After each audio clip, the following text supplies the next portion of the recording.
அன்புள்ள சகோதர சகோதரிகளே, அல்லாஹுடைய நேசம் நமக்கு மிக முக்கியமானது. அல்லாஹ் நேசித்து விட்டால், என்னையும் உங்களையும் அல்லாஹ் நேசித்து விட்டால், ஜிப்ரீல் அலைஹிஸ்ஸலாம் அவர்களை அழைத்து சொல்லுவான், ஜிப்ரீலே இன்ன அடியானை பேரச் சொல்லுவான், இவனை நான் நேசிக்கிறேன், நீயும் நேசிப்பீராக. உடனே அவரும் நம்மை நேசிக்கிறார்.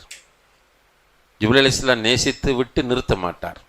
அவர் எல்லா மலக்குகளையும் அழைத்து சொல்லுவார், மலக்குகளே, இந்த குறிப்பிட்ட மனிதனை அல்லாஹும் நேசிக்கிறான், நானும் நேசிக்கிறேன், நீங்களும் நேசியுங்கள் என்றதும் மலக்குகள் அவ்வளவு பேரும் அந்த மனிதனை நேசிப்பார்கள்.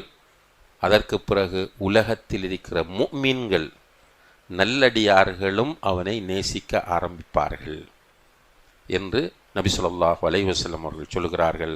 எனவே அல்லாஹுடைய நேசத்திற்காக நாம் பாடுபட வேண்டும், ஆசைப்பட வேண்டும், முயற்சி செய்ய வேண்டும். எல்லாம் வல்ல அல்லாஹ் ஜல்ல ஷானஹு வ தஆலா அந்த அல்லாஹுடைய நேசத்தை பெற்ற கூட்டத்தில் நம் அனைவரையும் சேர்த்தருள்வானாக.